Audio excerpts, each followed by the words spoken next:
शिवो यः आराधितो यश्च ददाति सर्वं नमामि दानप्रियमिष्टदेवं नमामि सोमेश्वरं स्वतन्त्रम् उमापतिं तं विजयं नमामि नमामि विघ्नेश्वरनन्दिनाथं पुत्रप्रियं तं शिरसा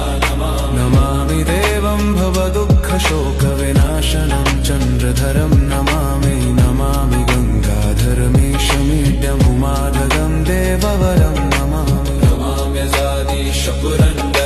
सुरासुरैरचितपादपद्मं नमामि देवी मुखवादनान इक्षार्थमक्षित्रितयं यैष पञ्चामृतैर्गन्धसुधूपदीपैर्विचित्रपुष्पैर्विधैश्च मन्त्रैः अन्नप्रकारैः सकलोपचारैः सम्पूजितं सोममहं नमामि